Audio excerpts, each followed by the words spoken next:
Good morning. You guys probably can't tell, but I definitely ironed my shirt last night. Whatever happened last night, I don't know. Timothy was a young man when he had first joined Paul on his missionary journey. We know that his mother and his grandmother were believers of Christ, and he was either led to Christ by them or by Paul himself. Whenever he was in Lystra with Barnabas, 2 chapters prior. But what's certain is that when Paul met Timothy his second time in Lystra, and after hearing how well the people spoke of him, he wanted Timothy to join him, and that's what happened. Timothy joined Paul, and as seen in verse 5 of chapter 16, the churches continue to grow in strength and in faith. I often wonder what Timothy's plans were before joining Paul. What his direction was. Did he always want to be a missionary, or did he want to further his knowledge academically? We're not explicitly told. And did Paul have to do any persuasion to get Timothy to join him? And after he started following Paul, however that happened, what did Timothy expect to learn or experience on his journey? We don't know all of these things. It's not stated in the text. But when I ask those questions about Timothy, I easily ask myself similar questions, like, why did I join AIM? Why did I decide to take this route when there were others available? And that's when I see the intentionality behind leaving out those specifics about Timothy. We're able to reflect on it to remind ourselves why we decided to follow Christ. And that reminder is beneficial. My first thoughts on pursuing ministry began in the 6th grade when I heard about AIM for the first time. But before I say anything about that, there were a lot of stages of life that led up to that point. I was born in downtown Houston to a young couple. My mother was 17 and my dad was a little older than that. I'm the oldest of 4 children. And our childhood was a little interesting. It wasn't boring, I can say that, and it was a little rough. I'm not saying I had the worst childhood because I'm aware of the blessings we all had at that time. But we lived in a very dysfunctional home. And the times I can remember my parents being around, I can't think of very many nights that my parents didn't fight. They were very physical and very verbal, and they're very vivid memories. My dad went to prison whenever I was 8, I want to say. And for a while, my mother tried taking care of us by herself before realizing that she couldn't. So she did what she could for us to live, and that meant, she had to be with someone else to help provide. And so I remember having a boyfriend that wasn't much better than my dad. It was just a lot more awkward for us kids. We didn't grow up going to church, and we also didn't have much discipline after my dad was gone. So we grew up doing whatever we wanted to do, saying whatever we wanted to say, and we got in trouble for that, and we learned eventually. But things changed when the state decided to place us in the care of several other family members, and we eventually found ourselves in the care of David and Amber Hankins. David was the preacher at the Lano Church of Christ that my aunt attended, and that's who we were staying with before David and Amber. So it was really cool being able to meet my parents, or meet the people who would become my parents at church. They adopted all 4 of us after we had lived 6 months with them, and it was more than a little difficult making that transition from our old mindsets of doing whatever, whenever, to being submissive. So that brings me back to the 6th grade. My parents took us to Lubbock to the workshop where we heard about Camp Adventure Weekend, and AIM was introduced to my life for the very first time. I remember I really didn't want to stay with the random goofy people I met the first day. But that weekend changed my life. I stayed with Team Colorado 2013 with Jared Shipley, Ian Keller, Chandler Woods, and Jason Richter. I remember Jared and Chandler being more on the nerdy side, which is cool because I was pretty nerdy. Jared was louder and Chandler was a bit more quiet. Ian, I remember him being the athletic guy, always smiling and laughing. I remember saying to myself, I want to be as cool as that guy. And and Jason Richter was a huge impact on me too. I followed him around most of the weekend, and all I really did was like listen to me. And I guess there was just something about that group of guys that stuck with me for the past several years. Um, all they did was be kind, and they were happy, um, and they knew what they believed in and why they believed it. And I just thought that was awesome. And that sounds simple, almost too simple. But that's what I needed at the time, and God was able to use those guys in that weekend to open my eyes. uh, I left at the end of that weekend wanting to be the same kind of person that they were to me, but for somebody else. So that was the beginning of my walk of faith, um, of my walk to follow Jesus. And all that being said, um, I can remember why I decided to act on my faith and why I joined AIM. And Timothy knows why he chose to follow Jesus and join Paul. But do you remember why you chose to take the route you're going? Do you remember why you decided to trust him and act on your faith by either going to AIM, going to SIBI, being instructors or part of the staff here at Sunset? And on top of that, are you acting on your faith? And that's my charge to you guys to think about that. But back to Timothy.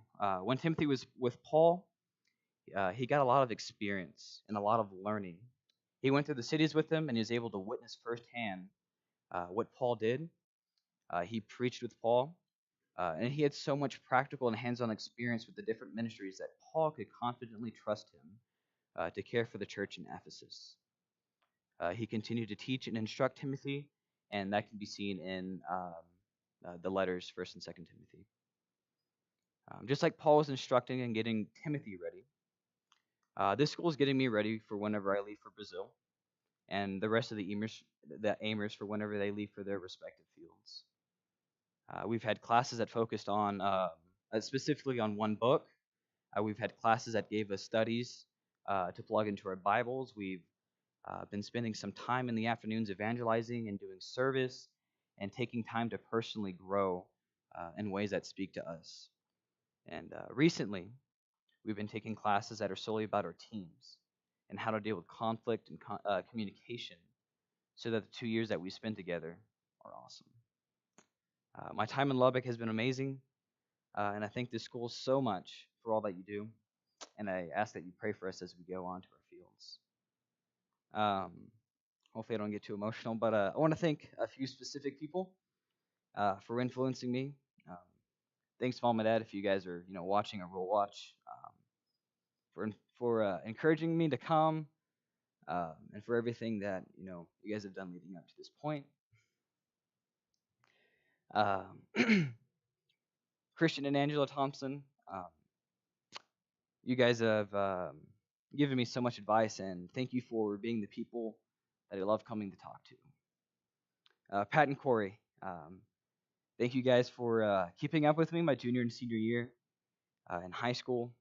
You guys have both talked to me on different occasions, just wondering about my plans. And the Corey, the talk we had at White River, um, that was really powerful. It got me out of my comfort zone a little bit.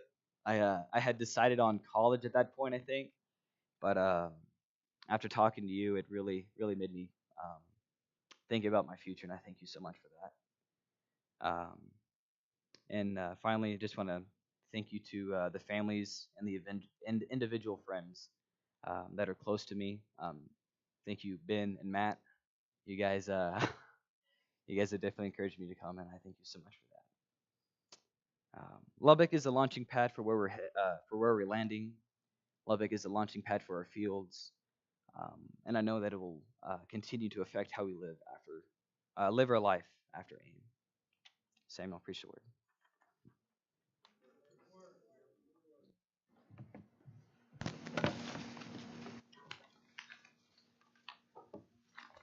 So Oh, sorry. Well, this is the last AIM Chapel for the school year. And even though we have a little over a month and a half left till all Aimers have to leave Lubbock, it is clear that things are beginning to end. While we're scared and excited for the mission field, we're also sad to leave Lubbock. For this reason, I would like to thank the school on behalf of all the AIM students. Thank you, instructors, for all the knowledge and wisdom you passed on to us and the amount of energy you have invested in us and the other students.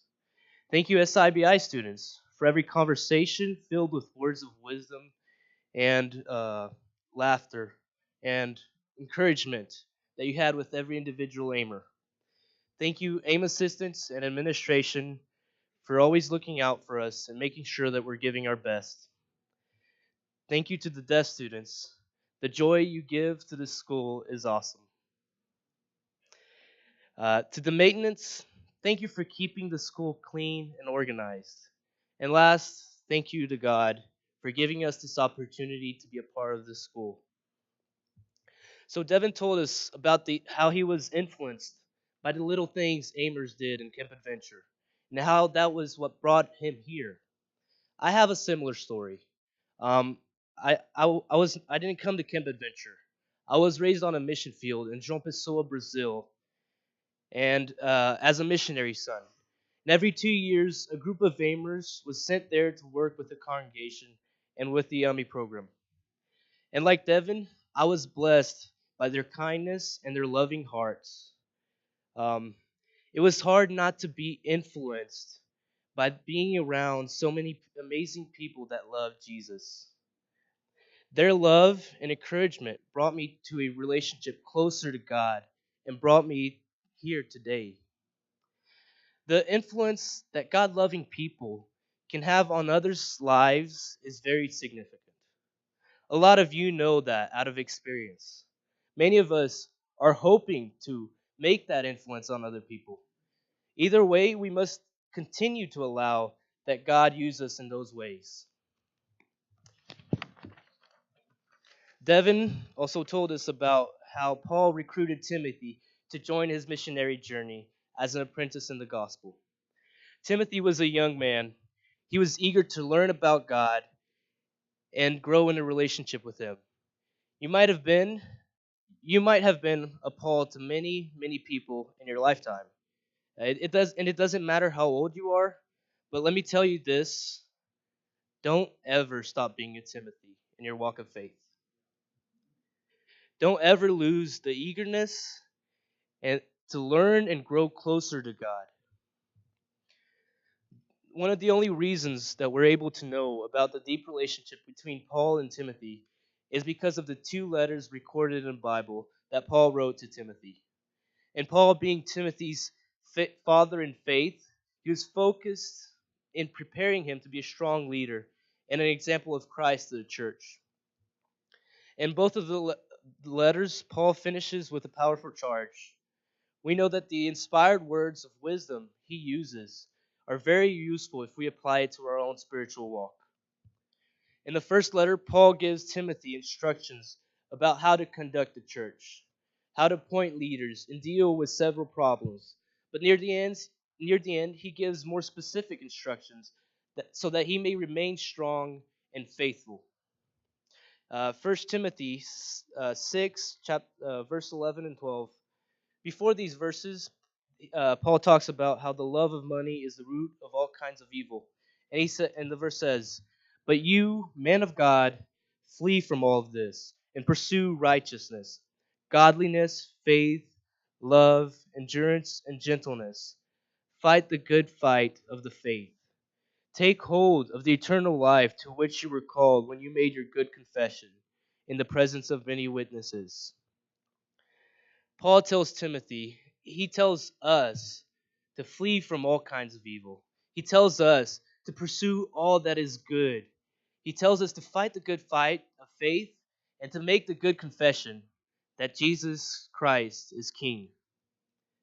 On his second letter, we find that the situation is very different. At this point, Paul knows he does not have much time on this earth. He even says in 2 Timothy 4:6, For I am already being poured out like a drink offering, and the time has come for my departure. I have fought the good fight, I have finished the race, I have kept the faith. So he writes a letter focused on encouraging the walk of faith and preparing Timothy to continue his work for the kingdom. Near the end of the letter, he gives one last charge, one that is significant to you wherever you are and wherever you are going. It's one that we listen to and we say every day here at Sunset, but should not be forgotten even if you move away. So 2 Timothy 4:2 says, preach the word. It's quite interesting. It doesn't really give a location for where it needs to be done. Why doesn't it say you need to be standing here at the pulpit?